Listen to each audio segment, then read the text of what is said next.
എൻ്റെ പ്രിയപ്പെട്ടവരെ, നമ്മൾ പ്രാർത്ഥനയിലേക്ക് പോകുന്നു. അനുദിന അനുഗ്രഹ പ്രാർത്ഥനയിലേക്ക്.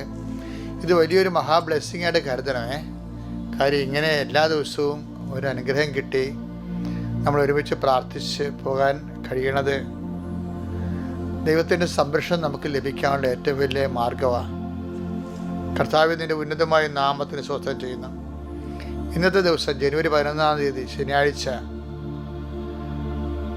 എല്ലാ മക്കളെയും അങ്ങയുടെ തിരുസന്നിധിയിൽ പരിശുദ്ധ അമ്മയുടെ മാധ്യസ്ഥത സമർപ്പിക്കുന്നു. കർത്താവേ, ഇന്നത്തെ എല്ലാ ജീവിതത്തിലും ഇന്നത്തെ യാത്രാ ജീവിതമുണ്ട്. പല മക്കളും ഈ ദിവസങ്ങളിൽ റോഡിൽ ജീവിക്കുന്നവരാണ്. വണ്ടിയെ തന്നെ ചിലരൊക്കെ. അപ്പോൾ അവരുടെ ജീവിതം റോഡിലായിരിക്കും. റോഡിൽ ജീവിക്കുന്ന അനേകം പേരുണ്ട്. മാസങ്ങളൊക്കെ ജീവിക്കുന്ന ആൾക്കാരുണ്ട്. ഇപ്പോഴും ബ്ലോഗർമാരൊക്കെ ഉണ്ട് മാസങ്ങളോളം റോഡിൽ ജീവിക്കുന്നവർ. അല്ല, പണ്ട് നേരത്തെ ലോറി ഡ്രൈവർമാരുണ്ടാവും. അവരുടെ ജീവിതവും റോഡിൽ തന്നെയാണ്. നമ്മളുടെയൊക്കെ പലരുടെയും ജീവിതം റോഡിലാണ്. അതുകൊണ്ട് തന്നെ റോഡ് നമ്മുടെ ജീവിതത്തിൻ്റെ വലിയ ഭാഗമാണ്. റോഡിൽ സഞ്ചരിക്കേണ്ടി വരുന്ന എല്ലാ സാഹചര്യങ്ങളെയും കർത്താവെ നിൻ്റെ തിരുസന്നിധിയിൽ സമർപ്പിക്കുകയാണ്. ചെറിയ വാഹനങ്ങൾ തൊട്ട് വലിയ വാഹനങ്ങളിൽ സഞ്ചരിക്കുന്ന മക്കളെ സമർപ്പിച്ച് പ്രാർത്ഥിക്കുന്നു.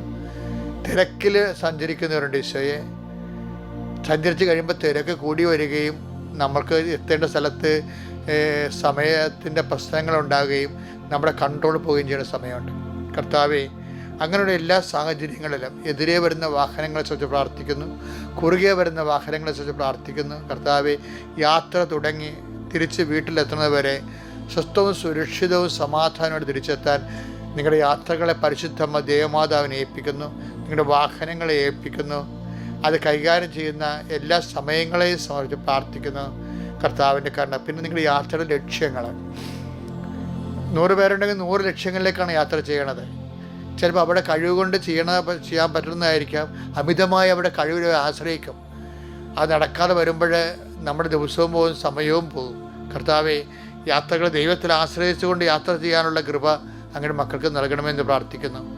പോകുന്ന സ്ഥലങ്ങളിൽ ഇടപെടുന്ന വ്യക്തികൾ, കണ്ടുമുട്ടുന്ന വ്യക്തികൾ, ചെയ്യുന്ന കാര്യങ്ങൾ, സംസാരിക്കുന്ന വർത്തമാനങ്ങൾ എല്ലാം ഇന്ന് പരിശുദ്ധ ദേവമാതാവിൻ്റെ മാധ്യസ്ഥത്തിലെ ഈശോയ്ക്ക് സമർപ്പിക്കുന്നു. കർത്താവെ, ഉദ്യമങ്ങൾ നീ അനുഗ്രഹിക്കണമേ. ഉദ്യമങ്ങൾ നീ അനുഗ്രഹിക്കണമേ. ഞങ്ങളുടെ പരിധി നിൽക്കാത്ത വിഷയങ്ങൾ നീ ഏറ്റെടുക്കുകയും അങ്ങനെ സന്ധിക്കുകയും ചെയ്യണമേ. കർത്താവ്, ഞങ്ങൾക്കുണ്ടാകുന്ന ചില ക്ലേശങ്ങളെ വിശ്വാസം വർദ്ധിപ്പിക്കാനും പ്രാർത്ഥന എരിവുള്ളതാക്കാനും ദൈവത്തിൽ ആശ്രയിക്കുവാനും ഞങ്ങളെ പഠിപ്പിക്കണമേ. ആത്മാവേ, പരിശുദ്ധാത്മാവേ, എല്ലാ അനുഭവങ്ങളിലൂടെയൊക്കെ കർത്താവിലേക്ക് ഞങ്ങൾ തിരിച്ചെത്തുവാനുള്ള കൃപയായി ഞങ്ങളെ വിവേചിക്കുകയും നയിക്കുകയും ചെയ്യണമെന്ന് പ്രാർത്ഥിക്കുന്നു. എൻ്റെ കർത്താവിൻ്റെ ഉന്നതമായ നാമത്തിൽ സാമ്പത്തിക വിഷയങ്ങൾ കർത്താവിൻ്റെ തിരുസന്നിധിയിൽ സമർപ്പിച്ച് പ്രാർത്ഥിക്കുന്നു. ആരോഗ്യ വിഷയങ്ങൾ സമർപ്പിച്ച് പ്രാർത്ഥിക്കുന്നു. സാമ്പത്തിക മേഖലയിൽ പോകുന്നവർ, സാമ്പത്തിക സ്ഥാപനങ്ങളിൽ പോകുന്നത്, സാമ്പത്തിക വിഷയങ്ങൾക്ക് വേണ്ടി പോകുന്നത്, ആരോഗ്യ പരിപാലനത്തിനായി പോകുന്നത്, ആശുപത്രി പോകുന്നവർ എല്ലാവരെയും കർത്താവ് അനുഗ്രഹിക്കട്ടെ. കർത്താവ്, ജീവിത ഉദ്യമങ്ങൾക്ക് വേണ്ടി ഓരോ വ്യക്തികളെ കണ്ടുമുട്ടാൻ പോകുന്ന വ്യക്തികളെ നീ ആശ്രയിക്കുന്നു. ശനിയാഴ്ചയുമായിട്ട് പെരക്ക് സ്ഥാനം കാണുന്ന ദിവസങ്ങളുണ്ട്.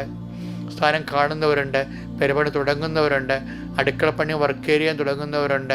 അങ്ങനെ പല പുതിയ ഉദ്യമങ്ങൾ തുടങ്ങുന്നത് ആൾക്കാർ ശനിയാഴ്ചയാണ്. അതുകൊണ്ട് തന്നെ അങ്ങനെയുള്ള എല്ലാ ഉദ്യമങ്ങളെയും കടകമ്പോളങ്ങൾ നടത്തുന്നവരുണ്ട്, പുതുതായിട്ട് കട ആരംഭിക്കുന്നവരുണ്ട്, പുതുതായിട്ട് തൊഴിലിടുന്നവരുണ്ട്. കർത്താവെ, പലതരത്തിൽ ഈശോയെ ചാലും കാവൽക്കാരും മീൻ വളർത്തുന്നവരും മീൻ പിടിക്കുന്നവരുണ്ട്. ഈശോയെ, അവരെല്ലാം നീ ഏൽപ്പിച്ച് പ്രാർത്ഥിക്കുന്നു. ഈശോയെ, അവരുടെ ഉദ്യമങ്ങളെല്ലാം നീ ആശീർവദിക്കണ കർത്താവ്. ചാലുകളിൽ മീൻ ചത്തുപോകുന്നതായിട്ട് പരാതി പറയുന്നവരുണ്ട്. അങ്ങനെയുള്ള എല്ലാ മക്കളെയും അതുകൊണ്ട് എന്തുകൊണ്ടാണോ ഞങ്ങൾ ജീവിക്കുന്നത് ആ ജീവിത മേഖലകൾ നീ ഇപ്പോൾ ആശീർവദിക്കണം. അതിൻ്റെ ദോഷതടസ്സങ്ങൾ യേശുക്രിസ്തു നാമത്തിൽ ഞാൻ ബന്ധിക്കുന്നു. യേശു സ്തോത്രം, യേശു നന്ദി, യേശു ആരാധന. ഹല്ലേലൂയ.